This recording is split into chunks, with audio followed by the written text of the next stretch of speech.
அஸ்ஸலாமு அலைக்கும் வரஹ்மத்துல்லாஹி வபரகாத்துஹு. இன்னல் ஹம்தலில்லாஹ் நஹ்மதுஹு வ நஸ்தஈனுஹு மை யஹ்திஹில்லாஹு ஃபலா முதில்ல லஹு வ மை யுத்லில் ஃபலா ஹாதிய லஹு. வ அஷ்ஹது அல்லா இலாஹ இல்லல்லாஹு வஹ்தஹு லா ஷரீக லஹு வ அன்ன முஹம்மதன் அப்துஹு வ ரசூலுஹு அம்மா பஅத். அஊது பில்லாஹி மினஷ் ஷைத்தானிர் ரஜீம். யா அய்யுஹல்லதீன ஆமனு இத்தகுல்லாஹ ஹக்க துகாத்திஹி வலா தமூதுன்ன இல்லா வ அன்தும் முஸ்லிமூன். கண்ணியத்திற்குரிய பெரியோர்களே, தாய்மார்களே, சகோதர சகோதரிகளே, தௌஹீதின் எழுச்சி என்கிற ஒரு தலைப்பு இந்த மாநாட்டிலே எனக்கு வழங்கப்பட்டிருக்கிறது. இந்த தலைப்பிலே தமிழகத்திலே கடந்த 30 ஆண்டுகளுக்கு மேலாக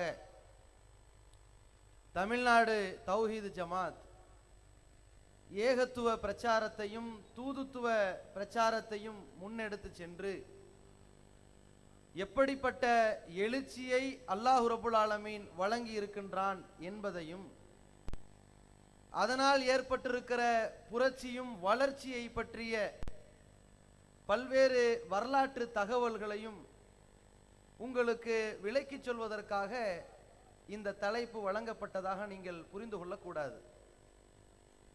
இந்த தலைப்பை பொறுத்த வரைக்கும் ஒரு மனிதனுடைய உள்ளத்திலே தௌஹீது என்கிற கொள்கை குடிகொள்ள துவங்குகிற பொழுது, பிறகு அவருடைய இல்லத்திற்கு இந்த பிரச்சாரம் முன்னெடுத்து வைக்கப்படுகிற பொழுது, அதையும் தொடர்ந்து சமுதாயத்திலே இந்த ஏகத்துவ பிரச்சாரத்தை அவர் எடுத்துரைக்கிற பொழுது சந்திக்கின்ற எல்லா பிரச்சனைகளையும் அவர் எதிர்கொண்டதற்கு பிறகுதான் இந்த சமுதாயத்திலே மிகப்பெரிய ஒரு எழுச்சி வரும். அந்த எழுச்சியை அல்லாஹுடைய கிருபையால் நாம் அடைய வேண்டும் என்றால், இந்த ஏகத்துவவாதியாக இருக்கக்கூடியவர் தங்களுடைய வாழ்க்கையில் முன்னெடுத்து செல்ல வேண்டிய செயல் திட்டங்கள் என்ன என்பதை தங்களுடைய கவனத்திலே கொண்டு வர வேண்டும் என்பதற்குத்தான் இந்த தலைப்பு.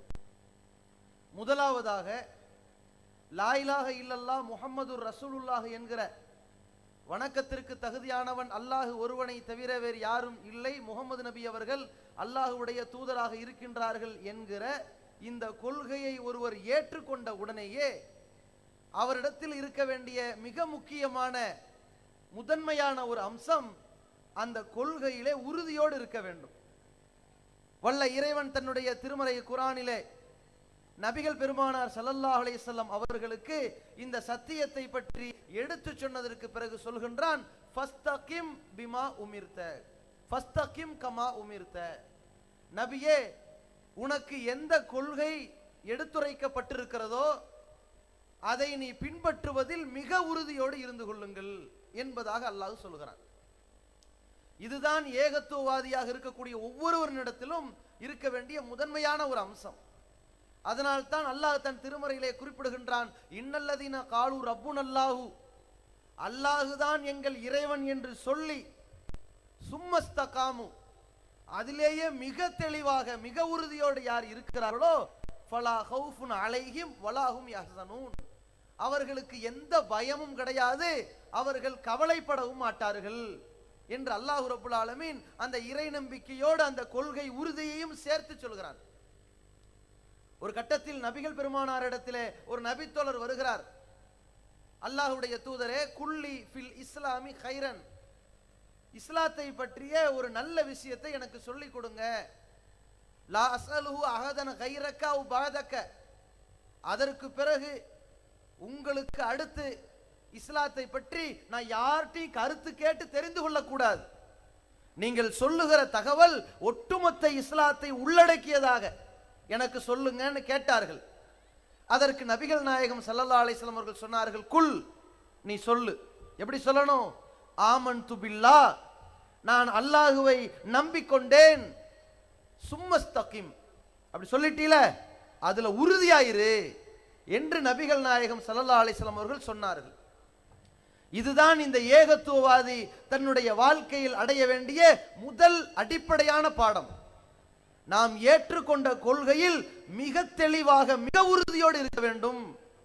இந்த கொள்கையை நம்முடைய உள்ளத்திலிருந்து அகற்றுவதற்காக, நம்மை அடக்கியாள்வதற்காக, நம்மை ஏமாற்றுவதற்காக, அசத்தியத்தை நம்மிடத்திலே புகுத்துவதற்காக எப்படிப்பட்ட எதிர்ப்புகள் வந்தாலும் பின்வாங்கி விடாத அளவிற்கு, நிலை குலைந்து விடாத அளவிற்கு, தடுமாறி விடாத அளவிற்கு இவனிடத்திலே தடம்பதிக்கக்கூடிய வகையிலே உறுதி பூண்டவனாக இருக்க வேண்டும் இந்த கொள்கையிலே. இரண்டாவது என்ன? இந்த கொள்கையை ஒருவன் ஏற்றுக்கொள்வானேயானால் அவன் பல சோதனைகளை சந்தித்தாக வேண்டும். பல்வேறு சோதனைகளை சந்தித்ததற்கு பிறகுதான் இந்த கொள்கை மிகப்பெரிய எழுச்சிக்கு வரும். அது ஒரு பெரிய வளர்ச்சியை ஏற்படுத்தும். அப்ப இந்த கொள்கைவாதி ஒவ்வொருவனுமே எத்தனையோ வகையான சோதனைகளை எதிர்கொண்ட பிறகுதான் இந்த சமுதாயத்தில் இந்த ஏகத்துவத்தால் ஏற்படுகிற எழுச்சியை உலகம் பார்க்க முடியும். என்னமோ நம்ம ஒரு மெசேஜ் போட்டோம், ஒரு லட்சக்கணக்கான மக்களை திரட்டி விட்டோம், இதோ எங்கள் கொள்கை எழுச்சி பெற்று விட்டது என்ற ஒரு அளவுகோலை வைக்க முடியுமா என்று கேட்டால் முடியாது. முதல்ல அந்த கொள்கையை ஏற்கணும், அதுல நம்ம உறுதியா இருக்கணும். அதை ஏற்றுக்கொண்ட காரணத்தினால் சந்திக்கிற பிரச்சனைகள் இருக்கிறதே, நம்முடைய பெற்றோர்கள் எதிர்ப்பார்கள், நம்முடைய பிள்ளைகள் எதிர்ப்பார்கள், நம்முடைய சொந்தங்கள் பகைப்பார்கள், நம்முடைய ஊரே சேர்ந்து ஊர் நீக்கம் பண்ணும், ஜமாத்தில் புறக்கணிப்பார்கள், தூக்கி எறிவார்கள், திருமண தப்தரில் இடம் பதிவு செய்ய இடம் தர மாட்டேன் என்று மறுப்பார்கள், அடக்கத்தலத்தில் உனக்கு இடம் கிடையாது என்று நம்மை புறக்கணிப்பார்கள். பலதரப்பட்ட பிரச்சனைகள் வருகிறதே, என்னடா இது இப்படி ஒரு கொள்கை என்று நினைத்து விடக்கூடாது. இந்த ஏகத்துவ கொள்கை என்றால் அதற்கு ஒரு பியூட்டி இருக்கிறது. இந்த ஏகத்துவ கொள்கை ஏற்றுக்கொண்டால் சோதனைகள் கண்டிப்பாக வரும். வந்தால் வரலாம் என்றல்ல, வரும். அதை நீ எதிர்கொண்டு ஆக வேண்டும். அல்லாஹ் சொல்கிறான், வல நபுலு வன்னக்கும் பிஷையின், எப்படியாவது எதையாவது வைத்து உங்களை நாம் சோதித்தே தீர்வோம். மினல் ஹௌஃபி, அது பயமாக இருக்கலாம், வல் ஜூஇ, பசியாக இருக்கலாம், ஒன் அக்ஸிம் மினல் அம்வாலி, செல்வத்தின் வீழ்ச்சியாக இருக்கலாம், வல் அன்ஃபுசி, உயிரிழப்பாக இருக்கலாம், வஸ்ஸமராத்தி, விளைநிலங்கள் மிகப்பெரிய பாதிப்பை ஏற்படுத்துகிற வகையில் இருக்கலாம், வ பஷ்ஷிரி சாபிரீன், இங்கே சகித்துக் கொள்ளக்கூடியவர்களுக்கு நற்செய்தி சொல்லுங்கள். இப்படியெல்லாம் நாங்கள் சோதிப்போம் என்று அல்லாஹ் சொல்கிறான். ஒரு கட்டத்திலே ஒரு நபித்தோழர் வருகிறார், அல்லாஹ்வின் தூதரே, நான் இந்த சத்திய மார்க்கத்தை ஏற்றுக்கொள்ள விரும்புகிறேன். வருகிறார், நபிகள் பெருமானா ஸல்லல்லாஹு அலைஹி வஸல்லம் அவர்கள் சொல்கிறார்கள், நீ சத்தியத்தை ஏற்க போகிறாயா, இந்த தௌஹீதை ஏற்க போகிறாயா, தெரிந்து கொள்ளு, பள்ளமான இடத்தை நோக்கி வெள்ளம் வந்து விழுவதை போல உன்னுடைய வாழ்க்கையில் சோதனைகள் வரும். பொறுத்துக் கொள்வாயா, சகித்துக் கொள்வாயா? பொறுத்துக்கிறேன், அப்பவா உள்ள கூப்பிட்டார்கள் ரசூலுல்லாஹ். அந்த மாதிரி இஸ்லாத்துல ஒருவன் தன்னை இணைத்துக் கொள்வானே ஆனால் அவன் எதிர்கொள்ள வேண்டிய மிக முக்கியமான அம்சம், பல சோதனைக்கு நாம் ஆளாக்கப்படுவோம். அந்த சோதனைகளை எதிர்கொண்டதற்கு பிறகுதான் அது சாதனைகளாக மாறும் என்பதை ஒவ்வொருவனும் புரிந்து கொள்ள வேண்டும். அதற்குத்தான் அல்லாஹ் நமக்கு இப்ராஹிம் அலைஹிஸ்ஸலாம் அவர்களை அழகான ஒரு முன்னோடியாக ஆக்கி இருக்கின்றான். ஃபத்தபி மில்லத்த இப்ராஹிம் ஹனீஃபா, நபிகளாரை பார்த்து அல்லாஹ் சொன்னான், நபியே, இந்த இப்ராஹிமுடைய மார்க்கம் இருக்கிறதே அதை பின்பற்று. அசத்தியத்திலிருந்து சத்தியத்தின் பக்கம் சாய்ந்து கொண்டாரே அந்த இப்ராஹிமுடைய மார்க்கத்தை பின்பற்று. ஏன்? அவருடைய வாழ்க்கை தான் இந்த ஏகத்துவ எழுச்சிக்கான ஒரு இலக்கணமாக இருந்தது. இந்த கொள்கையை ஏற்றுக்கொண்டதற்காக ஒட்டுமொத்த ஊர் சனமே சேர்ந்து அவரை உதாசீனமாக பேசினார்கள். எதிர்கொண்டார். பெற்றோர் அவரை விரட்டி அடித்தார், எதிர்கொண்டார். அந்த நாட்டினுடைய அரசாங்கமே அவரை தூக்கி வீசியது நெருப்பு குண்டத்திலே, எதிர்கொண்டார். இந்த கொள்கை ஏற்றுக்கொண்டால் எதிர்ப்புகள் வரும், சோதனைகள் வரும், அது சகஜம். அதை எதிர்கொண்டால் தான் பிறகு எழுச்சி வரும் என்பதை இப்ராஹிம் அலைஹிஸ்ஸலாம் அவர்கள் புரிந்து வைத்தார்களே, அந்த இப்ராஹிமை பின்பற்றி என்று நபிகளாருக்கு அல்லாஹ் சொல்லிக் கொடுத்தான். நபிகளாருக்கும் கூட ஒரு ஆச்சரியம் இருந்தது. உதாரணத்திற்கு, அந்த மக்காவிலே ஹிரா என்ற பகுதியிலே ஜிப்ரீல் அலைஹிஸ்ஸலாம் அவர்களை முதலிலே சந்தித்து விட்டார்கள். சந்தித்த உடனேயே இக்ரா பிஸ்மி ரப்பிக்கல்லதி ஹலக் என்ற இறைவசனங்கள் வந்து விட்டது. தூதராக்கப்பட்டார்கள். கதீஜா ரலியல்லாஹு அன்ஹா அவர்கள் நபி அவர்களை அழைத்து சென்று வரக்கா பின் நௌஃபல் இடத்திலே கொண்டு செல்கிறார்கள்.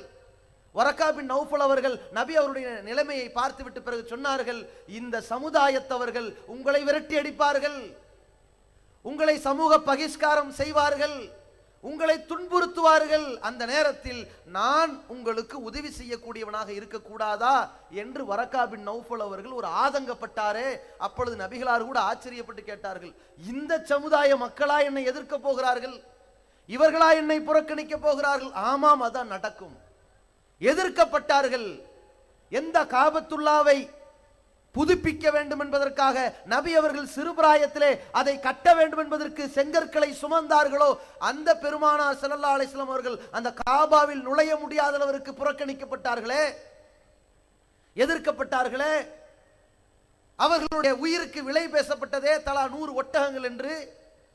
அவரை சிறைபிடிக்கலாமா, படுகொலை செய்யலாமா, அல்லது நாடு கடத்தலாமா என்று சதித்திட்டங்கள் தீட்டப்பட்டதே. பிறகு தப்பித்து தலைமறைவாகி அங்கே அகதியாக மதினாவிற்கு போனாரே, இத்தனை சோதனைகள் வருமா என்று ஆச்சரியத்தோடு எதிர்கொண்டார்கள் நபிகள் நாயகம். அல்லாஹ் சொல்லிவிட்டான், சுன்னத மன் கத் அர்சல்னா கபலக மிர் ருசுலினா. நபியே, வராது நினைச்சிருக்கிறீங்களா? உங்களுக்கு முன்னால் வந்த எல்லா இறை தூதர்களுக்கும் பல சோதனைகள் வந்தது. அதற்கு பிறகுதான் இந்த எழுச்சி வரும். இது நம்முடைய வழிமுறை. இந்த மாதிரியான வழிமுறையில் தான் இஸ்லாம் வளரும். நீங்களும் பல சோதனைகளை சந்திப்பீர்கள், அதை எதிர்கொள்வீர்கள். இதற்கு மாற்றமாக வேற விதமான இஸ்லாம் கிடைக்காது உங்களுக்கு. ஃபலா தஜிதலி சுன்னத்தினா தஹவீலா. இந்த வழிமுறையில் எந்த மாற்றமும் இருக்காது. எதிர்ப்பு வரும், சோதனை வரும், அடி வரும், ஊர் நீக்கம் வரும், அதற்கு பிறகு எழுச்சி வரும். இதைத்தான் நபிகளாருக்கு அல்லாஹ் சொல்லிக் கொடுத்தான். எனவே இந்த ஏகத்துவத்தை ஏற்றுக்கொண்டிருக்கிற எந்த சகோதரனாக இருந்தாலும் சகோதரியாக இருந்தாலும் புரிந்து கொள்ளுங்கள், நீங்கள் நாம் ஏற்றிருக்கிற இந்த கொள்கையை எதிர்த்து மிகப்பெரிய சோதனைகளை இந்த உலகத்தில் சந்திப்போம். அதை எதிர்கொள்ளக்கூடிய மனப்பக்குவம் இருக்க வேண்டும். அதற்கு நம் இடத்தில் இருக்க வேண்டிய மிக முக்கியமான ஒரு அம்சமாக அல்லாஹ் சொல்லி தந்திருப்பது சகிப்புத்தன்மை இருக்க வேண்டும். எந்த அளவிற்கு? நபிகள் பெருமானார் ஸல்லல்லாஹு அலைஹி வஸல்லம் அவர்கள் பல வகையான எதிர்ப்புகளை சந்திக்கிறார்கள். சில நேரங்களில் மிகப்பெரிய சங்கடத்திற்கு ஆளானார்கள். காபத்துல்லாவிற்கு செல்கிறார்கள், தொழுகிறார்கள். அந்த நேரத்திலே இறை தூதர் அவர்களுடைய தொழுகையை உதாசீனப்படுத்தி ஊரே கைகொட்டி சிரிக்கிறது. ஒட்டகத்தினுடைய அந்த கருப்பையாக அந்த மலக்குடலை கொண்டு வந்து கொட்டுகிறார்கள்.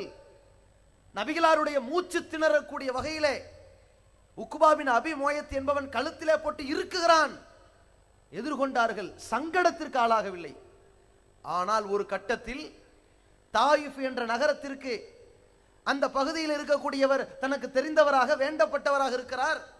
அவரை சந்தித்து அந்த மன்னரிடத்தில் பேச்சுவார்த்தை நடத்தி அந்த ஊரிலே தாவா செய்து விடலாம் என்று தாயிஃப் நகரத்திற்கு நபிகளார் சென்றார்கள். ஆனால் அந்த நண்பர் கைவிட்டு விட்டார், கை நழுவி விட்டார். அதனால் மிகப்பெரிய அவமானத்திற்கு ஆளாகி நபி ஸல்லல்லாஹு அலைஹி வஸல்லம் அவர்கள் மிகப்பெரிய சங்கடத்திற்கு ஆளானார்கள். வரலாற்றிலே நபி அவர்கள் உஹது யுத்தத்தின் பொழுது கடவாய்ப்பல் உடைக்கப்பட்டதே, அந்த துன்பத்தை விட இந்த தாயிஃபின் பொழுது அவர்கள் சந்தித்த அவமானம் இருக்கிறதே. எல்லோரும் கைகளை விட்டார்களே, எல்லோரும் அவர்களை காலை வாரி விட்ட ஒரு தனத்திலே நபி அவர்கள் ஒரு அவமானப்பட்ட நிலையிலே ரொம்ப தலைகுனிந்தவராக வந்து நின்றார்களே, அந்த மாதிரியான சங்கடத்திற்கு நபி அவர்கள் ஆளாயிருக்கிறார்கள். இது போன்ற பல கட்டங்களை அவர்கள் சந்திக்கிற பொழுது அல்லாஹ் சொல்லித் தருகின்றான், ஃபஸ்பிர் கமா சபர உலில் அஸ்மி மினர் ருசுல். தூதரே, நபியே, இதற்கு முன்னால் உறுதிமிக்க இறை தூதர்கள் எவ்வளவு சகித்துக் கொண்டிருந்தார்கள், எவ்வளவு பொறுத்து கொண்டிருந்தார்கள். நீங்களும் பொறுத்து கொள்ளுங்கள். பிரச்சனை வரும், துன்பம் வரும், விமர்சனம் பேசுவார்கள், கேவலமாக உங்களை திட்டுவார்கள், கொஞ்சம் பொறுத்துக்குங்க அல்லாஹ் சொல்லுகிறான். ஏன்? இதற்கு முன்னால் வாழ்ந்த இறை தூதர்கள் அவ்வளவு சங்கடங்களை எதிர்கொண்டார்கள். நம்மெல்லாம் நினைப்போம், ஒரு ஊர்ல ஏகத்துவத்தை எடுத்து சொல்கிறோம், ஊர் நீக்கத்தை அறிவிக்கிறார்கள். பிறகு ஒரு வாடகை கட்டிடத்திலே ஒரு மர்க்கஸை அமைக்க போகிறோம், அந்த வாடகை கட்டிடத்திற்கான உரிமைதாரர் இடத்திலே போய் மிரட்டுகிறார்கள், இடத்தை காலி செய்ய வைக்கிறார்கள். மீறி ஒரு சொந்த இடத்தில் காட்டு பகுதியில் போய் ஒரு மர்க்கஸை அமைப்பார்கள், எரித்து பார்க்கிறார்கள். அதையும் மீறி ஆண்களும் பெண்களும் கூடுகிறார்கள், அவமானப்படுத்துகிறார்கள். ஏகத்துவத்தை ஏற்றுக்கொள்கிற சகோதரர்களை அச்சுறுத்துகிறார்கள். எவ்வளவு பிரச்சனைகள் என்று நாம் நினைக்கின்றோம், பயப்படுகின்றோம். ஆனால் ஏதோ ஒரு ஊரில் இந்த பிரச்சனை என்றால் குரல் கொடுப்பதற்கு கொள்கை சொந்தங்கள் கொள்கை குன்றுகளாக குவிந்து விடுகிறார்கள். அன்றைய காலகட்டத்தில் நபிகள் பெருமானார் ஸல்லல்லாஹு அலைஹி வஸல்லம் அவர்கள் இது போன்ற பல விமர்சனங்களுக்கு ஆளாக்கப்படுகிற பொழுது அல்லாஹ் சொன்னான், உறுதி மிக்க இறை தூதர்கள் பல சங்கடங்களை சந்தித்தார்களே, அதை போல நீனும் பொறுத்துக்கொள், சகித்துக்கொள் என்று அல்லாஹ் சொன்னான். அந்த இறை தூதர்கள் எப்படிப்பட்ட சங்கடங்களை சந்தித்தார்கள்? கடந்த காலங்களில் வாழ்ந்த அந்த நபிமார்கள் இந்த சத்திய மார்க்கத்தை சொல்லுகிற காரணத்தினால் அந்த மக்கள் எல்லாம் அவர்களை போட்டு அடித்தார்கள். முகங்களிலே அப்படியே ரத்தம் வடிந்து கொண்டிருக்கிறது.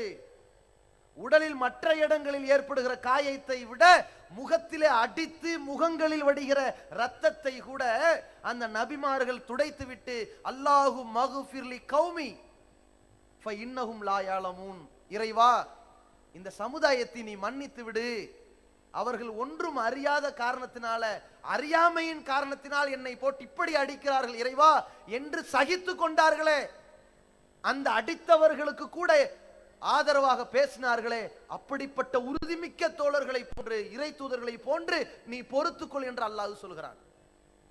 நமக்கு அல்லாஹ் சொல்கின்றான், அம் ஹசிபுத்தும் அன் ததுகுலுல் ஜன்னத வலம்மா யத்திக்கும் மஸலுல்லதீன கலவு மின் கப்லிக்கும், உங்களுக்கு முன் சென்றவர்கள் இந்த மார்க்கத்திற்காக எதிர்கொண்ட பிரச்சனைகளை எல்லாம் நீங்கள் எதிர்கொள்ளாமல் சொர்க்கத்திற்கு போகலாம் என்று நினைத்துக் கொண்டீர்களா? மஸ்ஸத்துஹுமுல் பௌசாவு, அவர்கள் படுத்துகிற வேதனை எங்களால் தாங்க முடியவில்லை, எங்களுக்காக நீங்கள் அல்லாஹ்விடத்திலே பிரார்த்தனை செய்ய கூடாதா கேட்டார்கள். அப்பொழுது ஒரு கோழி தன்னுடைய குஞ்சுகளை அரவணைக்கிறது போல, ஒன்று திரட்டுவது போல நபிகள் நாயகம் ஸல்லல்லாஹு அலைஹி வஸல்லம் அவர்கள் அந்த தோழர்களை ஒருங்கிணைத்து சொன்னார்கள், தோழர்களே உங்களுக்கு முன் சென்ற சமுதாயத்தில் இந்த கொள்கையை ஏற்றுக்கொண்டதற்காக, அல்லாஹுவை தவிர எவனும் கடவுள் இல்லை என்கிற இந்த ஏகத்துவத்தை சொன்னதற்காக கழுத்துவரை புதைக்கப்பட்டார்கள். ரம்பங்களால் அவர்களுடைய தலை 2 கூறாக ஆக்கப்பட்டது. ஆனால் அவர்கள் இந்த இஸ்லாத்தை விட்டு வெளியேறவில்லையே. நபி அவர்கள் ஒரு சம்பவத்தை எடுத்து சொல்கிறார்கள். இந்த உலகத்திலே மனிதன் சந்திக்கின்ற மிகப்பெரிய வேதனையில் ஒன்று அது. ஒருவனை ஓங்கி அடிக்கிறார்கள், கட்டி வைத்து மிதிக்கிறார்கள் என்று கூட வைத்துக் கொள்ளுங்கள். கை கால்களை உதறி அசைத்தாவது வேதனையை வெளியேற்றி விடலாம். கழுத்து வரை புதைத்து கொண்டு அனைவரும் பெரிய ஜாம்பவான்களை போன்று தெரிவான். ஏன்? இவனுடைய மண்டை மட்டும்தான் தரையிலே தெரியும். இப்படி பார்த்தானே ஆனால் ஒரு யானை வருகிறது என்ன நினைப்பான், ஒரு படை வருகிறது என்ன நினைப்பான், ஏறி மிதித்து விடுவார்களோ என்று கதறுவான், பதறுவான். ஒரு ரம்பத்தை கொண்டு வந்து தலை மீது வைத்தால் எப்படிப்பட்ட ஒரு பதட்டம். அறுக்க ஆரம்பிக்கிற பொழுது துடிதுடிக்கின்ற உடல் அசையாது, பூமிக்குள்ளே புதைந்திருக்கிறது. இஸ்லாத்தை விட்டு வெளியேறி விட்டார்களா? இந்த மார்க்கத்தை விட்டு பின்வாங்கி ஓடி விட்டார்களா? இல்லையே. அதே போல் நீங்கள் இருங்கள், அல்லாஹ்வுடைய தூதர் சொன்னார்கள்.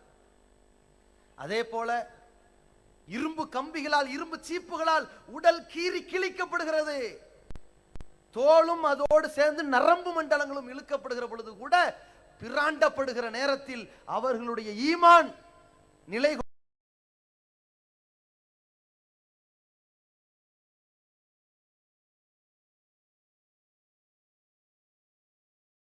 குலைந்ததா? இல்லையே. நீங்கள் சகித்துக் கொள்ளுங்கள், பொறுத்துக் கொள்ளுங்கள், அல்லாஹ்வுடைய உதவி வரும். நபிகள் பெருமானார் ஸல்லல்லாஹு அலைஹி வஸல்லம் அவர்கள் ஆறுதல் வார்த்தை பார்ப்பார்கள். இப்படிப்பட்ட பல வகையான எதிர்ப்புகள் ஒரு வகை. இன்னொரு எதிர்ப்புகள் என்ன? நம்மை பற்றி உதாசீனமாக கேவலமாக நம்முடைய உள்ளமெல்லாம் புண்படக்கூடிய வகையிலே, நம்மை கலங்க வைக்கக்கூடிய வகையிலே, கதிகலங்க செய்யக்கூடிய வகையிலே, இந்த சமூக வாழ்க்கையில் பொது வாழ்க்கையிலிருந்து நாம் ஓடிவிடலாமே என்று நினைக்கக்கூடிய வகையிலே ஒரு டார்ச்சர், ஒரு மென்டல் டார்ச்சராக ஒரு வகையான ஒரு விமர்சனத்தை கொண்டு வந்து திணிப்பார்கள். சொத்து சேர்த்து விட்டார்கள், குர்ஆன் என்றார்கள், ஹதீஸ் என்றார்கள். இப்பொழுது அவர்கள் போடுகிற சட்டை பல்லாயிரக்கணக்கான ரூபாய், அவர்களுக்கு நீச்சல் குளங்கள் இருக்கிறது, கோடி கோடியாக சொத்து சேர்த்து கொண்டார். பிஜே வந்தார், இயக்கம் நடத்தினார், இன்றைக்கு பெரிய கடை வைத்து விட்டார், சொத்துக்கு சொந்தக்காரர் ஆகிவிட்டார், கோடீஸ்வரர் ஆகிவிட்டார், எல்லா மக்களுடைய காசு. இப்படி பேசுகிறார்கள். இப்படி எத்தனையோ வகையான விமர்சனங்கள், அவமானப்படுத்தி அவர்களை பற்றி அலங்கோலமாக பேசி அவர்களுடைய இல்லத்து பெண்களை பற்றி ஒரு மானங்கெட்ட தகாத வார்த்தைகளை எல்லாம் பிரயோகம் செய்து இந்த சமுதாயத்தில் தௌஹீது பிரச்சாரத்தை முன்னெடுத்து செல்ல ஒருத்தம் வரக்கூடாது பேசுவார்கள். ஒரு சில ஊர்களிலே இந்த ஏகத்துவ பிரச்சாரத்தை முன்னெடுத்து செல்லக்கூடிய ஒரு சகோதரன் என்ன பேசுகிறார்கள்? ஆண்களும் பெண்களும் பள்ளிவாசல்ல உங்களுக்கு என்னடா வேலை? எப்படி? நபிகள் பெருமானார் அவர்கள் காலத்திலே அல்லாஹ்வுடைய தூதர்கள் அனுமதி கொடுத்திருக்கிறார்கள். லா தம்னவு இமா அல்லாஹி அனில் மசாஜிதில்லா, பள்ளிவாசலில் பெண்கள் அனுமதி கேட்டால் அவர்களை அனுமதி கொடுங்கள், தடை செய்து விடாதீர்கள், தடுத்து விடாதீர்கள் என்று சொன்னார்களே. இந்த நபி வழியை உயிர்ப்பிக்க வேண்டும் என்று பெண்கள் பள்ளிக்கு வருகிறார்கள், இங்கே ஆண்களும் பெண்களும் சேர்ந்து விபச்சார விடுதி நடத்தி கொண்டிருக்கிறார்கள் என்று நம்மை பற்றி ரொம்ப விரசலாக பேசிய கூட்டம் எத்தனை பேர் அவமானப்படுத்துகிறார்களே. அதையும் காது கொடுத்து கேட்டுவிட்டு எப்படி ஒரு பெண் தன்னுடைய வீட்டை தாண்டி படி தாண்டி பள்ளிக்கு வருவாள்? இப்படி பேசுவார்கள். இது நடக்கும். இது இன்று நேற்று அல்ல, எல்லா காலகட்டத்திலும் நடக்கும். அல்லாஹ் சொல்கின்றான், வஸ்பிர் அலாமா யகூலூன், அவர்கள் எவ்வளவு விமர்சனம் செய்தாலும் சரி நீ சகித்துக்கொள், பொறுத்துக்கொள். வஹ்ஜுரும் ஹஜ்ரன் மலி ஜமீலா, அவர்களை அப்படி கண்ணியமான முறையில் கண்டுக்காம போய்கிட்டே இரு. இந்த மார்க்கத்தை சொல்கிற பொழுது 4 பேர் 4 விதமா பேசிக்கிட்டே இருப்பான். நீ எதை செய்தாலும் குறை சொல்வார்கள், கண்டுக்காத. மாநாடு போட்டா ஏன் இப்படி பண்ணாங்க, இதுக்கே அவ்வளவு செலவு, பொதுக்கூட்டம் போட்டா ஏன் இதுக்கு அந்த செலவு, 10 பொதுக்கூட்டம் போற ஒரு மாநாடு போட்டா என்ன என்று கேட்பார்கள். ஒரு மாநாடு போட்டால் பார்த்தீர்களா எவ்வளவு வெட்டி செலவு, அதற்கு பதிலாக 50 தெருமுனை கூட்டம் போடலாமே, எல்லோருக்கும் தாவா செய்யலுமே. எதை செய்தாலும் பேசுவார்கள்.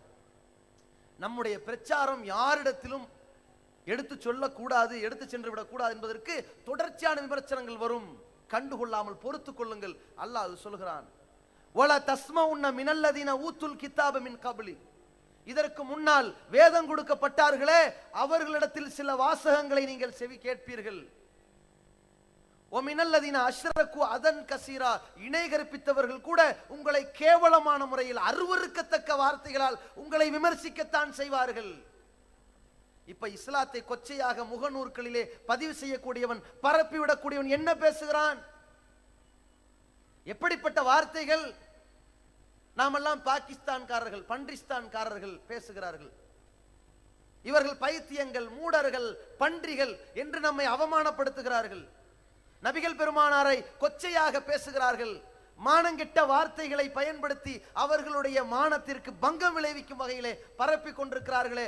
இது நபிகள் வாழ்கிற காலத்திலும் அவமானப்படுத்தி பேசினார்களே. அல்லாஹ் சொல்கிறான், இறை நிராகரிப்பாளர்கள், வேதக்காரர்கள், இணை வைப்பாளர்கள், இந்த கேடுகட்டவர்களிடமிருந்து கெட்ட அருவருக்கத்தக்க விமர்சனம் வரும். நீங்கள் பொறுத்து கொண்டால், அல்லாஹ்வை அஞ்சி நீங்கள் வாழ்ந்து கொண்டிருந்தால்,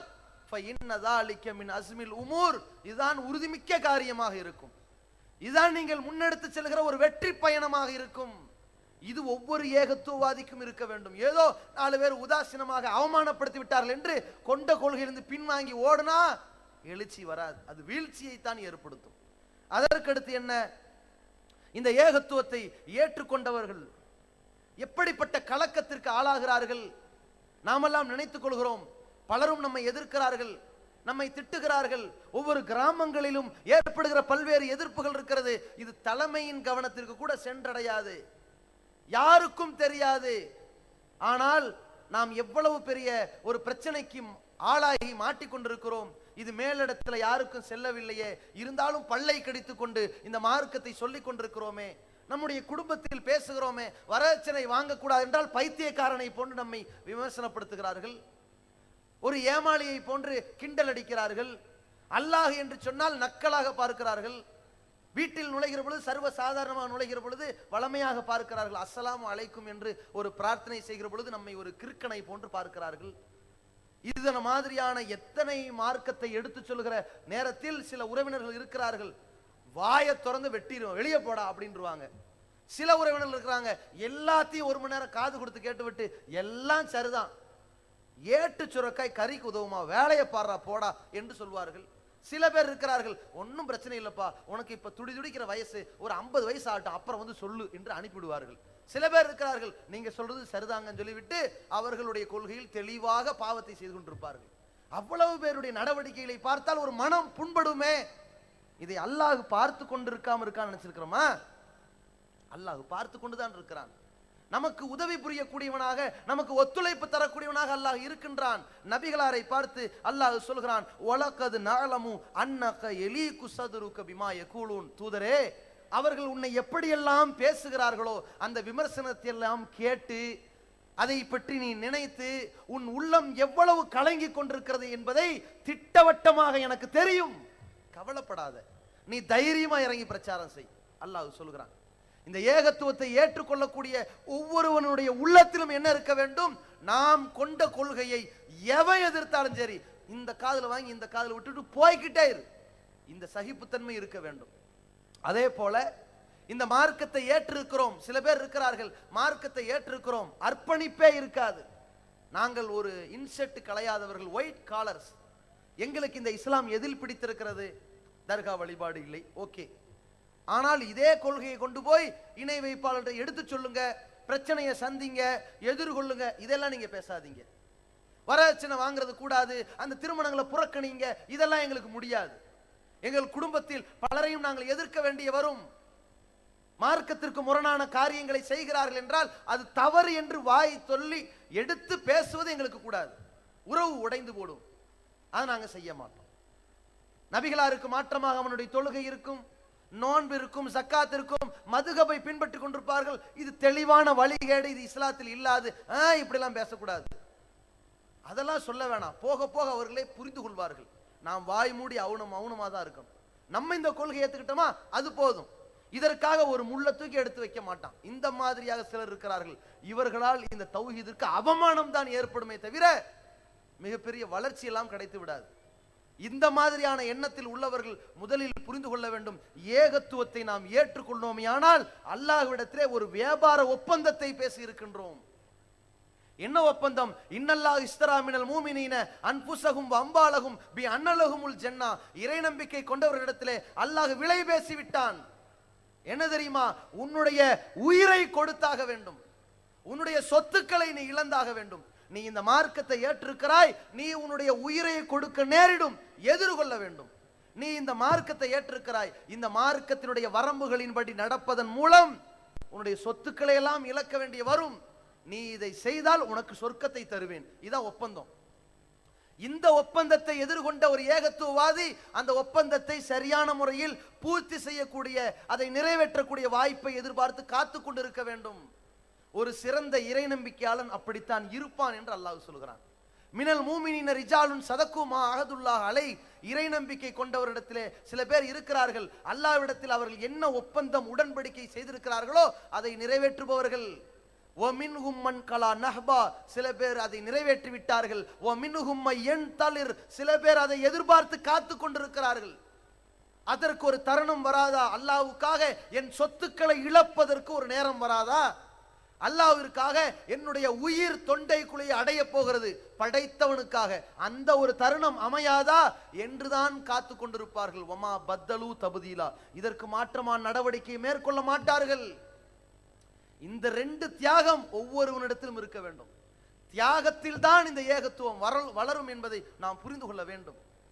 எப்படி நபிகள் பெருமானார் ஸல்லல்லாஹு அலைஹி வஸல்லம் அவர்கள் சொல்கிறார்கள், நான் இந்த மார்க்கத்திற்காக, இந்த தர்மத்திற்காக, அதர்மத்திற்கு எதிராக, அசத்தியத்திற்கு எதிராக யுத்த களத்தை சந்தித்து ஒருவேளை கொல்லப்பட்டால், பிறகு அல்லாஹ் எனக்கு ஒரு உயிரை கொடுத்தால், மீண்டும் இந்த மார்க்கத்திற்காக போய் என்னுடைய உயிரை இழப்பதற்கு தயாராக வந்து நின்று மீண்டும் கொல்லப்பட்டால், இப்படி ஒவ்வொரு தருணத்திலும் இந்த மார்க்கத்திற்காக நான் ரத்தம் சிந்தி கொல்லப்பட வேண்டும் என்றே நான் எதிர்பார்த்து காத்து கொண்டிருக்கிறேன் என்று நபிகளார் சொன்னார்களே, அப்படிப்பட்ட தியாக மனப்பான்மை இருக்க வேண்டும். இதற்காக நாம் என்ன ஒதுக்கி இருக்கின்றோம்? சில நேரங்களிலே ஒரு மர்கஸ் தூரமாக இருக்கும், 5 வேளை தொழுகை, அங்கே வந்து தொழுவதற்கு ரொம்ப சடைவாக இருக்கும். அங்கே வந்து ஜுமாவிலே ஒன்று திரளுவதற்கு சடைவாக இருக்கும். ஒரு ஊரிலே மிக கடுமையான எதிர்ப்பாக இருக்கும். அங்கே திரண்டு வந்தால் அந்த ஊர் மக்களிடத்தில் ஏகத்துவ எழுச்சிக்கு ஒரு உத்வேகமாக இருக்குமே என்பதில் ஒருவன் நேரத்தை ஒதுக்கி வருவதற்கு அவ்வளவு பெரிய பாரமாக இருக்கும். ஆனால் இஸ்லாம் சொல்கிறது, உயிரை கொடுப்பதற்கு நீ தயாராக வந்திருக்க வேண்டும். அப்பொழுதுதான் இந்த ஏகத்துவம் வளரும். எந்த அளவிற்கு ஒரு கட்டத்திலே நபிகள் நாயகம் ஸல்லல்லாஹு அலைஹி வஸல்லம் அவர்கள் காலகட்டத்திலே ஒரு கிராமவாசி இஸ்லாத்தை ஏற்கிறார். அவருக்கு என்று சில உதவி பொருட்களை நபி அவர்கள் கொடுக்கிறார்கள். ஏன்னா இஸ்லாத்தை ஏற்று வந்த உடனேயே குடும்பத்தார் கைவிட்டு விடுவார்கள், ஆதரிக்க ஆள் இருக்காது. அப்ப ரசூலா என்ன பண்றாங்க, உதவி பொருளை கொடுத்து அனுப்புகிறார்கள்.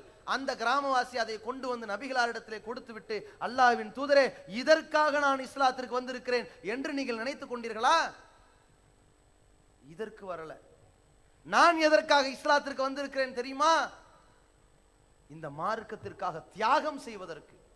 உங்கள் தலைமையிலே ஒரு யுத்தம் அறிவிக்கப்பட்டதற்கு பிறகு அந்த யுத்த களத்திலே இறங்கி அந்த இரத்த வெள்ளத்திலே எதிரிகளுடைய ஈட்டி என்னுடைய தொண்டையை பதம் பார்ப்பதை நான் எதிர்பார்த்து வந்திருக்கிறேன்.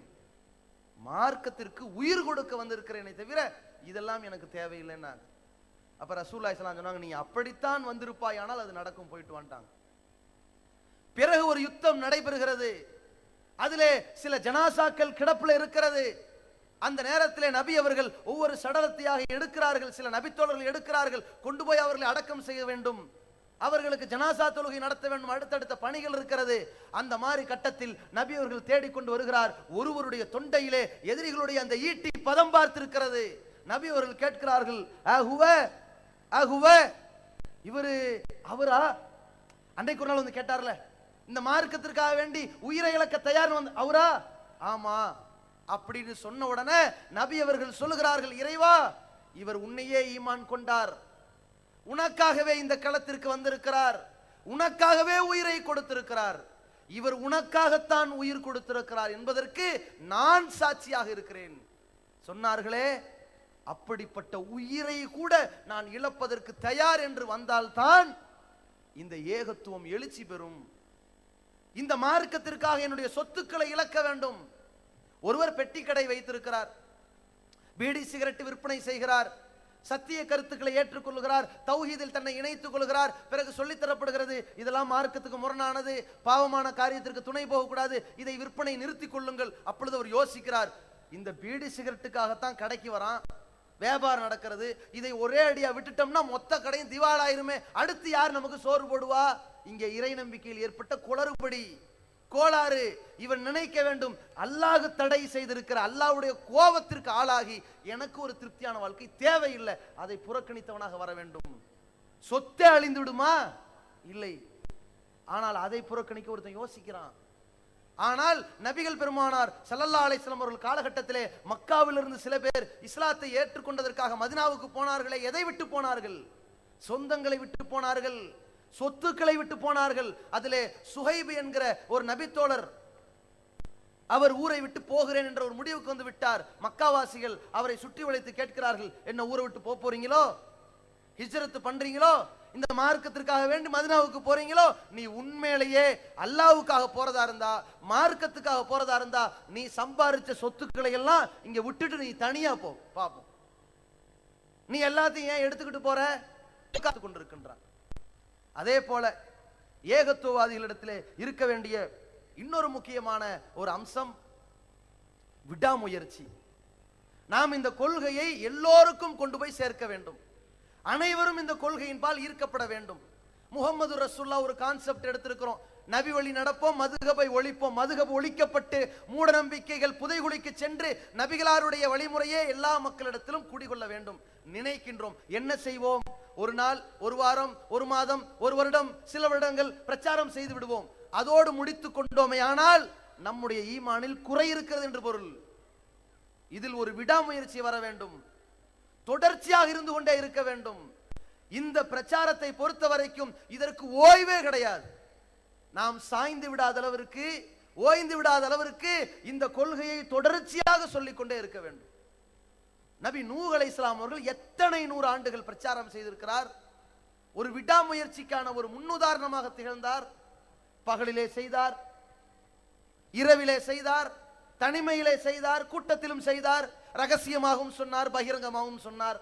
எப்படியெல்லாம் சொல்ல முடியுமோ, ஒரு நாள் அல்ல, ஒரு மாதம் அல்ல, ஒரு வருடம் அல்ல, பல 100 வருடங்கள் பிரச்சாரம் செய்திருக்கிறாரே. அவருடைய விடாமுயற்சி சிந்தித்து பாருங்கள். அல்லாஹ் இந்த இறை தூதரை அனுப்புகிறான், தூதராக நபிகளாரை பற்றி சொல்கின்றான். ஓ இன்னலக ஃபின்னஹாரி சபஹன் தவிலா, தூதரே உனக்கு பகலில் நீண்ட நெடிய ஒரு வேலை இருக்கிறது. ஏகத்துவத்தை எடுத்துரைக்கின்ற பணி இருக்கிறதே, அது ஒரு நீண்ட நெடிய வேலை பகல் இருக்கிறது, போய் பாரு. இது ஒரு டியூட்டி, ஃபுல் டைம் ஒர்க் மாதிரி இறை தூதருக்கு அல்லாஹ் கொடுத்தானே. அதனுடைய விளைவாகத்தான் 23 ஆண்டுகளில் அந்த காபா, அந்த மக்கமா நகரத்தில் ஒரு மிகப்பெரிய வெற்றி. இந்த முக்கியமான அன்சாரி தோழர்களுடைய ஒத்துழைப்பின் எதிரொலி. அங்கே 50, 100, 200, 300, 500க்கும் மேற்பட்ட தோழர்கள் இஸ்லாத்தை ஏற்றுக்கொண்டிருக்கிறார்கள் என்றால் ஒரு சில மாதங்களில் எப்படிப்பட்ட விடாமுயற்சி! அந்த விடாமுயற்சி தான் ஒவ்வொரு ஏகத்துவவாதி இடத்திலும் இருக்க வேண்டும். இதற்கு ஒரு உதாரணமாக ஒரு சம்பவத்தை சொல்லலாம். அபூ ஹுரைரா ரலியல்லாஹு அன்ஹு அவர்கள் தன்னுடைய வாழ்க்கையிலே எப்பொழுதுமே நபி அவரிடத்தில் இருப்பார்கள். அதனால்தான் ஹதீஸ் விவரங்களை அறிவிக்கிற பொழுது 7000த்திற்கும் மேற்பட்ட செய்திகளை அபூ ஹுரைரா ரலியல்லாஹு அன்ஹு அவர்கள் அறிவித்திருக்கிறார்கள். அவ்வளவு தொடர்பு ரசூலுல்லாஹ்விடத்திலே. அதிகமான நேரங்களில் நபி அவரிடத்தில் இருந்தாலும் கூட நாம் எந்த சத்தியத்தை ஏற்றுக்கொண்டதற்காக சுவன பூஞ்சோலையில் நுழைய போகிறோமோ அதில் என்னுடைய தாயும், என்னுடைய தந்தையும், என்னுடைய பிள்ளைகளும், என்னுடைய சொந்தமும் உள்ளே நுழைய வேண்டும் என்கிற ஒரு ஆவல் அந்த அபூ ஹுரைராவுக்கு இருக்கிறது. அப்பொழுது அவருக்கு ஒரு தாயார் இருக்கிறார். அவருடைய தாயாரிடத்திலே தினசரி சொல்லிக் கொண்டிருக்கிறார். ஒவ்வொரு நாளிலும் அபூ ஹுரைரா அவருடைய உடல் தோற்றத்தில் பார்த்தால் தட்டுனா கீழே விழுந்து விடுவார். சில நேரங்களில் உமர் அவர்களை சந்திப்பார்கள். உமர் லைட்டா நெஞ்சில் ஒரு தட்டு தட்டி டொப்புன்னு கீழே விழுந்துடுவார். அவ்வளவு பலவீனம், மனதில் அவ்வளவு பலம். அந்த அபூ ஹுரைரா ரலியல்லாஹு அன்ஹு அவர்கள் தன்னுடைய தாயிடத்திலே தொடர்ச்சியாக பிரச்சாரம் செய்கிறார்கள், நீங்கள் அல்லாஹ்வை ஏற்றுக்கொள்ளுங்கள், தூதரை பின்பற்றுங்கள் என்று. ஒரு கட்டத்தில் இவன் தொல்லை தாங்க முடியல என்று அவருடைய தாயார் நபிகள் பெருமானாரை பற்றி மிக கீழ்த்தரமாக திட்டி அனுப்பிவிட்டார்கள். அபூ ஹுரைரா ரலியல்லாஹு அன்ஹு அவர்களுக்கு அதை தாங்கிக் கொள்கிற மனம் இல்லாததால் கலங்கி கண்ணீர் வடித்து நபிகளாரிடத்திலே வருகிறார்கள். இறை தூதரே, என்னுடைய தாயாரின் நேர்வழிக்காக நீங்கள் அல்லாஹ்விடத்துல பிரார்த்தனை செய்யுங்க கேட்டார்கள். ஏன் அவ்வளவு தொடர் முயற்சி செய்கிறோம்? இன்னைக்கு நபிகளாரையே அவமானப்படுத்தி பேசி அனுப்பிவிட்டார்கள், மனசு தாங்கல. இருந்தாலும் நீங்கள் அல்லாஹ்விடத்திலே ஒரு பிரார்த்தனை செய்யுங்கள். இணை வைப்பாளர்களுக்கு நேர்வழி கேட்டு பிரார்த்தனை செய்யலாம், பாவ மன்னிப்பு தான் கேட்க முடியாது. ரசூல்லா கேட்டாங்க, அல்லாஹு மஹதி உம்மா அபீ ஹுரைரா, இறைவா அபூ ஹுரைராவுடைய தாயாருக்கு நீ நேர்வழி காட்டு கேட்டார்கள். பிறகு அபூ ஹுரைரா அவர்கள் விட்டார்களா? சனிய எவ்வளவு தடவை சொன்னாலும் விளங்க மாட்டேங்குது, ஜென்ம புத்திய செருப்புல அடிச்சாலும் திருந்தாது என்று ஒதுங்கி கொண்டாரா? என்ன செய்தார்? மீண்டும் போய் பிரச்சாரம் செய்கிறார். அந்த கட்டத்தில் அவருடைய தாயார் இந்த மார்க்கத்தை ஏற்றுக்கொள்கிறார். மிகப்பெரிய ஆனந்தம். முன்னால் கவலையில் அழுத அபூ ஹுரைரா ஆனந்தத்தில் கண்ணீர் வடித்து ஓடுகிறார் நபிகளாரிடத்திலே. அல்லாஹ்வின் தூதரே, எனக்காக, என் தாயாருக்காக நீங்கள் அல்லாஹ்விடத்திலே பாவ மன்னிப்பு தேடுங்கள், பிரார்த்தனை செய்யுங்கள். என்னுடைய தாயார் இஸ்லாத்தை ஏற்றுக்கொண்டார்கள் என்று சொன்னார்களே, அவருடைய வாழ்க்கையில் மிகப்பெரிய ஒரு உச்சகட்டம் என்ன, இவ்வளவு பெரிய சந்தோஷம், மகிழ்ச்சி என்ன, ஒரு எழுச்சி என்ன? நான் ஏற்றுக்கொண்ட கொள்கையை என் தாயார் ஏற்றிருக்கிறார். என்னை 10 மாதம் சுமந்து என்னை பெற்றெடுத்து எனக்கு பாலூட்டி சீராட்டி வளர்த்தெடுத்தாலே அவள் நரக கொள்ளிக்கட்டையாக மாறவில்லை, சொர்க்கத்தின் பூஞ்சோலைக்கு வரக்கூடிய பாக்கியத்தை அல்லாஹ் கொடுத்திருக்கிறான் என்கிற மகிழ்ச்சி. அது மாதிரியான ஒரு எழுச்சியை ஒருவன் அடைய வேண்டும் என்று சொன்னால் விடாமுயற்சி இருக்க வேண்டும். அந்த விடாமுயற்சியின் விளைவாகத்தான் இந்த சமுதாயத்தில் ஏகத்துவ எழுச்சி பெறும் என்று நாம் எல்லோரும் புரிந்து கொள்ள வேண்டும். அடுத்து ஒரு ஏகத்துவ இடத்திலே இருக்க வேண்டிய மிக முக்கியமான ஒரு அம்சம் தைரியம் இருக்கணும். கோழைத்தனம் இருக்கக்கூடாது. சகிப்புத்தன்மை இருக்கலாம், ஆனால் அசத்தியவாதி நம்மை எதிர்க்கிறார்கள் என்றால், நம்மிடத்தில் கேள்விகள் கேட்கிறார்கள் என்றால், நம்மை கிடுக்கு பிடிக்க பார்க்கிறார்கள் என்றால் அவர்களை எதிர்கொண்டு பதில் சொல்வதற்கு தயவுதாட்சணை இல்லாமல் நாம் தைரியத்தோடு எதிர்கொள்ளக்கூடியவனாக இருக்க வேண்டும். அவர்கள் எல்லோரும் சேர்ந்து விட்டார்கள், எதிர்த்து விட்டார்கள், ஊர் நீக்கம் செய்து விட்டார்கள், சமரசமாகி விடலாமே, அட்ஜஸ்ட் பண்ணி போயிடலாமே, விட்டு கொடுத்து விடலாமே என்று போனால் அல்லாஹ்வுடைய மார்க்கத்தில் காம்ப்ரமைஸ்ங்கிற பேச்சுக்கே இடம் இருக்கக்கூடாது. அதுல எவன் என்னை கம்பல்சரி பண்ணாலும் சரி, வலியுறுத்தினாலும் சரி, அழுத்தம் கொடுத்தாலும் சரி, ஆட்டி படைக்க நினைத்தாலும் சரி, அடங்க மாட்டேன், அடங்க மறுப்பேன், அத்துமீறுவேன் என்று வர வேண்டும். எப்படி? அல்லாஹ் சொல்கின்றான், இன்னா நஹ்னு நஸல்னா அலைக்கல் குர்ஆன தன்சீலா, நபியே முஹம்மதே, நான் தான் உனக்கு குர்ஆனை இறக்கி வைத்திருக்கின்றேன். ஃபஸ்பிர் லி ஹுக்ம், தீர்ப்பு வரும் வரை கொஞ்சம் பொறுத்து கொண்டிரு. அதற்கு பிறகு அந்த இறுதியிலே குறிப்பிடுகின்றான், வலா துத்தில் மின்ஹும் ஆசிமன் அவ் கஃபூரா. இந்த காபிர்கள், இந்த இறை நிராகரிப்பாளர்கள், இந்த பாவிகள், இவர்கள் யாருக்கும் நீ கீழ்ப்படிந்து விடக்கூடாது, சரண்டர் ஆயிராத, சரணாகதி ஆயிராத என்று அல்லாஹ் சொல்கிறான். என்றால் ஒரு தைரியம். அசத்தியவாதிகள் எவ்வளவு கோடி பேர் வந்தாலும் சரி, நாங்கள் ஒரு ஜோடியாக இருந்தாலும் கூட சரி, பரவாயில்லை, 2 பேராகவோ 4 பேராக இருந்தாலும் சரி, எங்கள் உள்ளத்தில் இருக்கிற ஈமானை ஆட்டி படைக்க எவனுக்கு அருகதை இல்லை என்று அசத்தியவாதிகளை எதிர்கொள்ளக்கூடியவனாக இருக்க வேண்டும். தாவா செய்கிறோம், ஏற்றுக்கொள்ளவில்லையா? அழகிய அறிவுரை மூலம் எடுத்துரைக்கிறோம், ஏற்றுக்கொள்ளவில்லையா? தர்க்கம் செய்ய வருகிறானா? விவாதத்தை எதிர்கொள்கிறோம். காரண காரியத்தோடு, அறிவுபூர்வமாக, நியாயத்தோடு தர்க்கம் செய்ய யார் வருகிறானோ அவனை விவாதத்தோடு எதிர்கொள்கிறோம். சிலர் முட்டுச்சந்தில் கத்திக் கொண்டிருப்பார்கள், அவர்களை கண்டுகொள்ளாமல் விடுவதுதான் அறிவுடைமை. பொதுவாக விவாதிக்க தயார் என்று ஒரு களத்தில் வருகின்றான், இதை எடுத்துச் சொல்கிறோம், அவனிடத்தில் விவாதிக்கின்றோம், அவனிடத்தில் சத்தியத்தை எடுத்து பேசுகிறோம், அவனிடம் இருக்கிற அசத்தியத்தை தோலுறுத்தி காட்டுகிறோம் என்றால், அதனால் ஒரு பெரும் கொண்ட சமுதாயம் சத்தியத்தை ஏற்கின்ற ஒரு முகாந்திரம் இருக்கிறது என்றால், அதை எதிர்கொள்ளக்கூடியவனாக ஒரு ஏகத்துவாதி இருக்க வேண்டும். பிறகு வருகிறான் ஒரு சாப பிரமாணம், வா, ஓன் கொள்கை சரியா, ஏன் கொள்கை சரியா, அல்லாஹ்விடத்தில் சத்தியம் போட்டு விடுவோம், உன்னுடைய கொள்கை சரி என்றால் அல்லாஹ் என்ன நாசமாக்கட்டும், ஏன் கொள்கை சரி என்றால் ஒன்ன நாசமாக்கட்டும், கேட்டுவிட கூப்பிடுகின்றான். அப்பொழுது இவன் பதறிவிட்டானே ஆனால், பின்வாங்கி விட்டானே ஆனால், இந்த ஏகத்துவ கொள்கை வீழ்ச்சி அடைந்து விடும். அதை எதிர்கொள்ள வேண்டும். அல்லாஹ் சொல்லித் தருகின்றான், கது கானத்திலக்கும் உஸ்வத்துன் ஹசனத்துன் ஃபி இப்ராஹீம வல்லதீன மாஹு. இப்ராஹிம் இடத்திலும் அவர்களோடு வாழ்ந்த மக்களிடத்திலும் உங்களுக்கு அழகான ஒரு முன்மாதிரி இருக்கிறது. என்ன தெரியுமா? இது காலூலி கௌமிகும் இன்னா புராவும் மின்கும் ஓ மிம்மா தாபூதுன மின் தூனில்லா. அவர்கள் தங்களுடைய சமுதாயத்தில் உள்ள சிலரை எதிர்கொண்டார்கள். என்ன சொல்லி எதிர்கொண்டார்கள் தெரியுமா? உங்களிடத்தில் நாங்கள் 2 வகையான எதிர்ப்பை பதிவு செய்கிறோம். ஒன்று, நாங்கள் உங்களை எதிர்க்கிறோம், மற்றொன்று, நீங்கள் எந்த இறைவனுக்கு இணை கற்பித்துக் கொண்டிருக்கிறீர்களோ அந்த இணையாக கற்பனை செய்த அந்த சிலைகளை எதிர்க்கின்றோம். அந்த இணை வைப்பும் எங்களிடத்தில் இல்லை, அதை நாங்கள் எதிர்க்கிறோம். அந்த இணை வைப்பு காரியத்தை செய்வதால் உங்களையும் எதிர்க்கிறோம் என்று சொன்னார்கள். இன்றைக்கு நம்மிடத்தில் அந்த எதிர்ப்பு இருக்கிறதா? நாம் வரதட்சணை எதிர்க்கிறோம். வரதட்சணை வாங்கி திருமணம் செய்பவனை எதிர்க்கிறோமா? பிதத்தை எதிர்க்கிறோம். பிதாத்தின் அடிப்படையில் ஒரு காரியத்தை அரங்கேற்றக்கூடிய அந்த சபையை, அவனை புறக்கணிக்க தயாராக இருக்கிறோமா? அங்கே தயக்கம் காட்டினால், மௌனியாக இருந்தால் நாம் கோழைகளாக இருக்கிறோம். அசத்திலே சூனியக்காரர்கள் வந்தார்கள், இல்லாத இருப்பதை போன்று ஆக்குவதை போன்று காட்ட வந்தார்களே. அப்பொழுது மூசா அலைஹிஸ்ஸலாம் அவர்கள் பயந்து நடுங்கி பின்வாங்கி, வேணாம்டா, உனக்கும் கொஞ்சம் இருக்கு எனக்கும் கொஞ்சம் இருக்குன்னு ஓடினாரா? வலா யுஃப்லிஹு ஸாஹிரு ஹைசு அத்தா. சூனியக்காரன் எப்படி வந்தாலும் ஜெயிக்க மாட்டான், போடு பார்ப்போம். சூனியக்காரர்கள் எல்லாத்தையும் போட்டார்கள், அது உண்மையில் பாம்பாகவே ஆகவில்லை. மூசா நபி போட்டார், அது அற்புதம், பாம்பாக ஆனது. அவர்கள் போட்டதை விழுங்கியது, பிறகு கைத்தடியாக மாறியது. அந்த சபையிலே இந்த மூசா அலைஹிஸ்ஸலாம் அவர்கள் இந்த அசத்திய கூட்டத்திற்கு ஆடி போகாமல், நடுநடுங்காமல், பயப்படாமல் களம் கண்டதை போல ஒரு ஏகத்துவாதி இருக்க வேண்டும். என்னிடத்தில் இருக்கக்கூடியது சத்தியம், நான் ஏன் சளைக்க வேண்டும், நான் ஏன் பயப்பட வேண்டும் என்று இந்த ஏகத்துவ விஷயங்களை எடுத்து வைக்க வேண்டும்.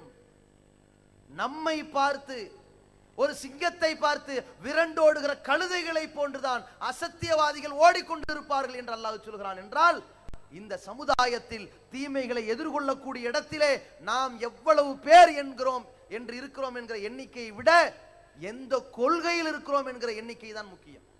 அல்லாஹ் ரப்புல் ஆலமீன் எண்ணிக்கையினுடைய பலத்தை பார்க்காமல் நம்முடைய எண்ணங்களின் பலத்தை பார்ப்பான். அதனால் தான் அல்லாஹ் சொன்னான், கம்மின் ஃபியத்தின் கலீலத்தின் கலபத் ஃபியத்தன் கஸீரத்தம் பிஇذنில்லாஹ்.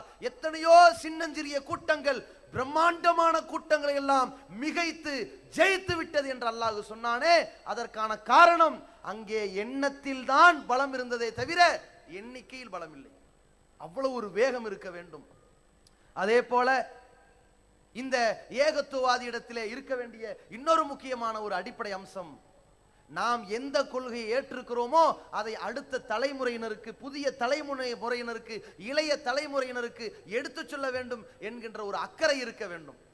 ஒரு சமுதாயத்தில் பெரிய சாம்ராஜ்யத்தை உண்டாக்கணும்னா இப்படிப்பட்ட தூரநோக்கு செயல் திட்டம் இருக்க வேண்டும். நாம் இன்றைக்கு ஒரு 5 தலைமுறையை சார்ந்தவர்களோடு வாழ்ந்து கொண்டிருக்கிறோம்.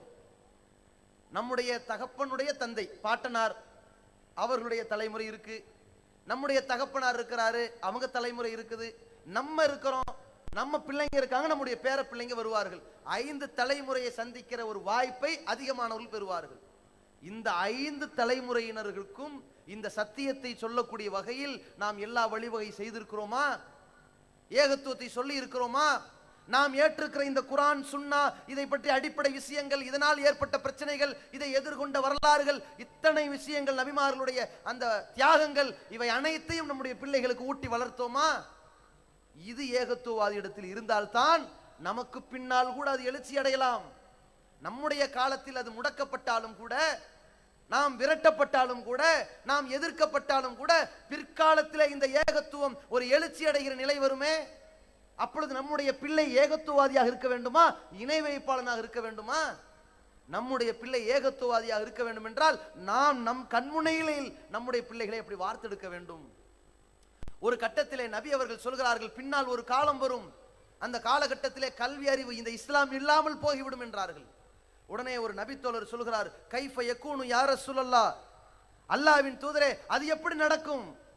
நஹ்னு நக்ரவுல் குர்ஆன், நாங்கள் குர்ஆனை ஓதுகிறோம், வ நுக்ரியுஹு அப்னானா, எங்கள் குழந்தைகளுக்கு ஓதி கொடுக்கிறோம், வ யுக்ரி அப்னாவுனா அப்னாவுஹும், எங்கள் குழந்தைகள் அவர்கள் குழந்தைகளுக்கு ஓதி கொடுப்பார்கள். காலம் காலமாக சங்கிலி தொடராக குர்ஆனை ஓத ஓத ஓத எப்படி அழியும் கேட்டார்கள் அந்த நபி தோழர்கள்.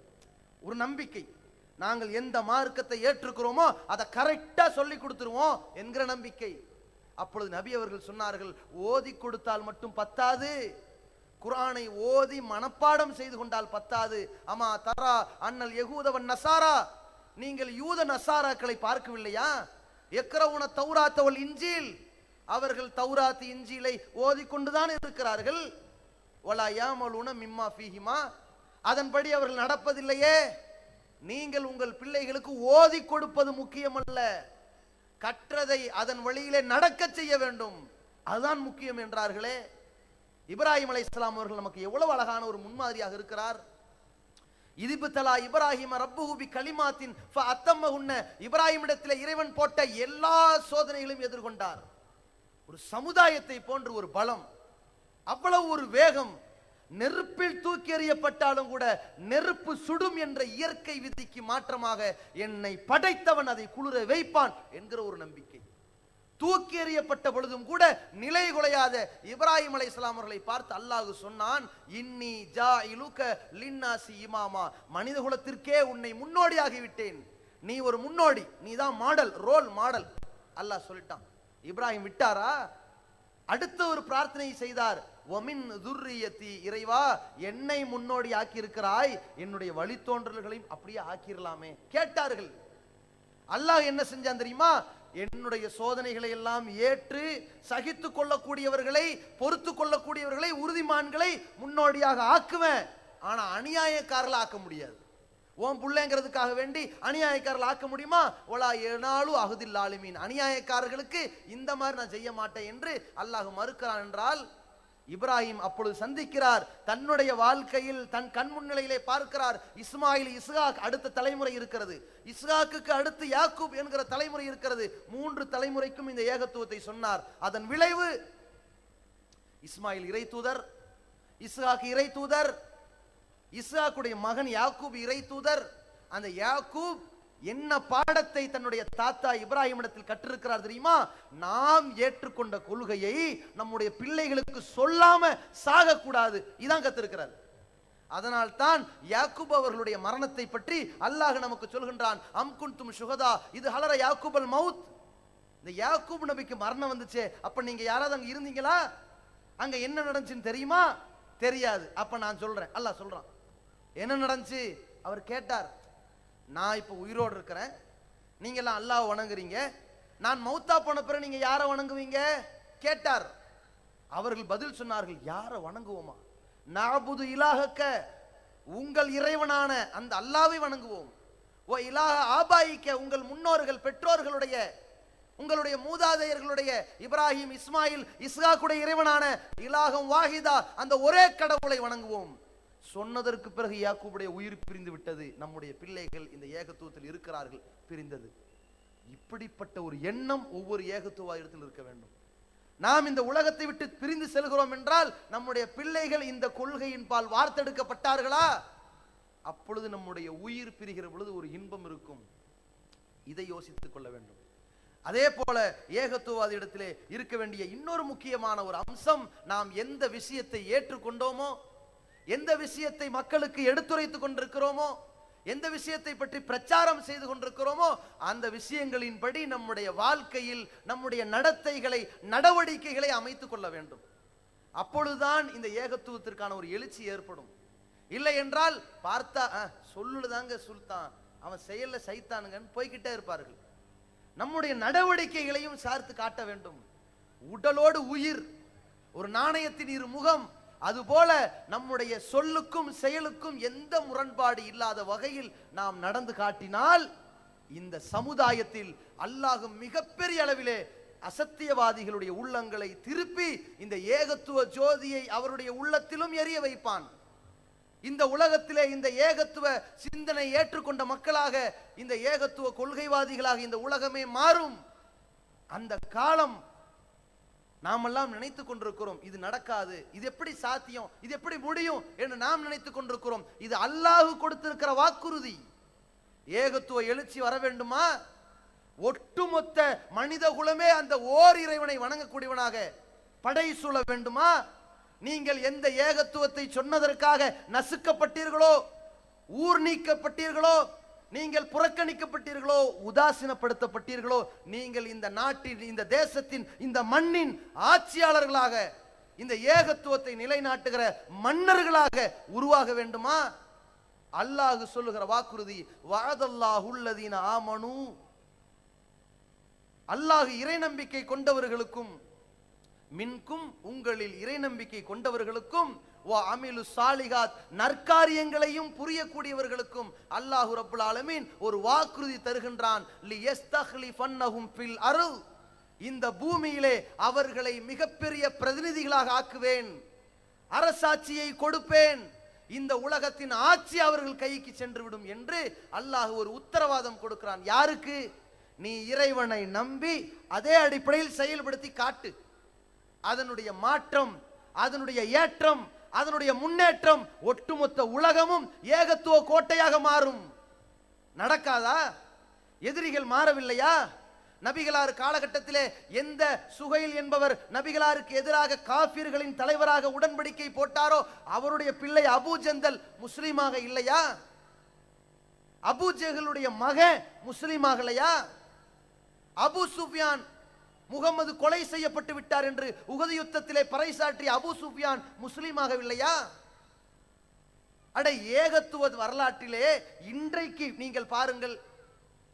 இப்ப நம்ம ஜமாத்தை எடுத்துக்கொள்ளுங்கள். இந்த ஜமாத்தினுடைய பல்வேறு அறிஞர்கள் இருக்கிறார்கள். எங்கிருந்து வந்தார்கள்? ஏகத்துவத்தை பற்றி சொல்லித் தருகிற ஒரு மதரசாக்களில் கற்றறிந்து மார்க்கத்தை சொன்னார்களா? இப்ப இந்த இயக்கத்தின் மாநில தலைவர் ஃபக்கீர் முகமது அல்தாஃபி ஒரு சுன்னத்துவல் ஜமாத்துல ஒரு மதுஹபை அடிப்படையாக கொண்டு மார்க்கத்தை போதனை செய்து கொண்டிருக்கிற, மார்க்கத்தை தப்பும் தவறுமாக சொல்லித் தருகின்ற இடத்திலிருந்து ஏகத்துவத்தின் பக்கம் ஈர்க்கப்படவில்லையா? அவர்களை ஈர்க்க செய்ததற்கு காரணம் இந்த ஏகத்துவவாதிகளின் சொல்லும் செயலுமாக இருக்காதா? எம்ஐ முகமது சுலைமான் அவர் என்ன ஏகத்துவத்தினுடைய அந்த வாடையிலேயே பிறந்து வளர்ந்தவரா? 20 ஆண்டுகளாக நான் பிஜே அவர்களை விவாதத்துக்கு அழைத்தேன். பிஜே ஓடிக்கொண்டிருக்கிறார் என்று ஓடிக்கொண்டே இருந்த சைஃபுத்தீன் ரஷாதி இருக்கிறாரே, அவருக்கு மாணவராக இருந்தவர் தான் இந்த எம்ஐ சுலைமான். பிஜேக்கு அப்பப்போ ஒரு கடிதம் வரும் சைஃபுத்தீன் ரஷா இடத்துல, நான் உங்களோடு விவாதம் செய்திருந்தால் அப்படி வைக்க வேண்டும், இப்படி வைக்க வேண்டும், அங்கே வைக்க வேண்டும், இங்கே வைக்க வேண்டும் என்று ஏராளமான நிபந்தனைகளை போட்டு அப்படியே குழப்பத்தை உண்டாக்கி ஆக மொத்தம் விவாதம் இப்ப நடக்காது என்று தப்பித்து ஓடுகிற கடிதங்களை உருவாக்கி கொடுப்பவர் யார்? சைஃபுத்தீன் ரஷாதிக்கு எம்ஐ சுலைமான் தான். அவருக்கு கூட இருந்து பிஜேக்கு மறுப்பு எழுதி கடிதம் எழுதி கொடுத்து கொண்டிருந்தவர் எம்ஐ சுலைமான். பிறகு இந்த ஏகத்துவத்தின் பக்கம் ஈர்க்கப்படவில்லையா? மாற்றங்கள் ஏற்படும். அதை ஏற்படுத்துவோம் நாம் அல்ல, அல்லாஹ். நம்முடைய வேலை என்ன? சத்தியத்தை எடுத்து சொல்ல வேண்டிய வேலை இருக்கிறது. தொடர்ச்சியாக சொல்லிக் கொண்டிருக்கிற வேலை இருக்கிறது. எந்த ரப்புல் ஆலமீன் காபத்துல்லாவை விட்டு நபிகளார் விரட்டடிக்கப்படுகிற நேரம் வந்ததோ அதே காபாவை வெற்றி கொண்டு சாவியை ஒப்படைத்தானா இல்லையா நபிகளாருக்கு? யோசித்து பாருங்கள். அதே போன்றுதான் இந்த உலகத்திலே ஏகத்துவத்தை எடுத்துரைக்கின்றோம். 30 ஆண்டுகளுக்கு முன்னால் 10 பேர், 20 பேர், 50 பேர், 100 பேர். இன்றைக்கு அல்லாஹ்வுடைய கிருபையினால் ஒரு மாவட்ட மாநாட்டில் பல்லாயிரக்கணக்கான பேர்கள் வரவில்லையா? அட, மாநில மாநாடு வேண்டாம் என்று ஏன் மாவட்ட மாநாடு? எழுச்சியினுடைய ஒரு வகையான மாற்றம், அதனுடைய வெளிப்பாடு அதானே. இதற்கெல்லாம் அடித்தளம் என்ன? இதற்கு முன்னால் இந்த ஏகத்துவத்தை சொன்னவர்கள் தமிழகத்தின் ஒரு கிளையாக இருந்தவர்கள் இன்றைக்கு 800க்கும் மேற்பட்ட கிளைகளாக இருந்து கொண்டு தமிழகத்திலும் வெளி மாநிலங்களிலும் வெளிநாடுகளிலும் தமிழ் பேசக்கூடிய மக்களிடத்தில் இந்த ஏகத்துவ எழுச்சியை அல்லாஹ் உண்டாக்கி இருக்கிறான் என்றால் இந்த ஏகத்துவவாதிகளிடத்தில் ஒரு சிலரிடத்தில் இருந்த அந்த கொள்கை உறுதி, அந்த சகிப்புத்தன்மை, அந்த அசத்தியவாதிகளை எதிர்கொள்ள ஒரு தைரியம், இந்த மாதிரியான பல உத்வேகமும் பல காரணிகளும் தான் இந்த தமிழகத்திலே மிகப்பெரிய அளவிலே தமிழகத்தையே புரட்டி போடுகின்ற ஒரு தௌஹீத் எழுச்சியை அல்லாஹ் கொடுத்திருக்கிறான் என்பதை நாம் புரிந்து கொண்டு, இது இந்த சமுதாயத்தின் எழுச்சிக்கும் வளர்ச்சிக்கும் முடிவு அல்ல, இது ஒரு தொடக்கம் என்பதை ஒவ்வொருவரும் விளங்கிக் கொள்ள வேண்டும். ஏன், நீங்கள் இன்றைக்கு பெரும்பான்மையாக இந்த சபையில் பெரும்பான்மையாக காட்சியளிக்கப்பட்டாலும் உங்கள் குடும்பத்தில் நீங்கள் ஒரு மைனாரிட்டி. நீங்கள் வீட்டுக்குள் போய் நிற்பீர்கள், நான் குர்ஆன் சுன்னாவை மட்டும் பின்பற்றுவேன் என்று சொல்வீர்கள். வீட்டில் உள்ள 8 பேர் உங்களை எதிர்த்து நிற்பார்கள். யார் மெஜாரிட்டி? எங்கே தௌஹீத் இருக்கிறது? எங்கே வளர்ச்சி அடைந்து விட்டது என்று நீங்கள் கணக்கு போட்டு பாருங்கள். உங்களுடைய குடும்பத்தில் நீங்கள் சொற்பம்தான். அத்தனை பேரையும் சொர்க்கத்தின் பக்கம் அழைக்க வேண்டும் என்றால் இங்கே சொல்லித்தரப்பட்டிருக்கிற அத்தனை அம்சங்களையும் நாம் உள்ளத்தில் சுமந்தவர்களாக தௌஹீதின் எழுச்சிக்காக என்னுடைய வாழ்க்கை இருக்க வேண்டும், என்னுடைய பொருளாதாரம் இருக்க வேண்டும், என்னுடைய உயிர் இருக்க வேண்டும், என்னுடைய நடவடிக்கைகள் அமைய வேண்டும் என்று உணர்ந்து இந்த உலகத்திலே நாம் வாழ்கிற ஒவ்வொரு அணுதினமும் அல்லாஹ்வுக்காகவே வாழ்ந்து இந்த அல்லாஹ்வுடைய மார்க்கத்தை சளைக்காமல், பின்வாங்காமல், ஓடிவிடாமல், தளர்ந்து விடாமல் எடுத்துரைக்கக்கூடிய நன்மக்களாக எல்லாம் வல்ல அல்லாஹ் ரப்பல் ஆலமீன் நம் அனைவரையும் ஆக்கியருள்வானாக. இந்த தரணி முழுவதும், இந்த உலகம் முழுவதும் இந்த சத்திய கொள்கையை ஏற்றுக்கொள்ளக்கூடிய மக்களாக எல்லா மக்களுக்கும் அந்த ஏக இறைவன் நேர்வழியை வழங்குவானாக என்று கேட்டு இந்த உரையை நிறைவு செய்கிறேன். அஸ்ஸலாமு அலைக்கும் வரஹ்மத்துல்லாஹி வபரகாத்துஹு.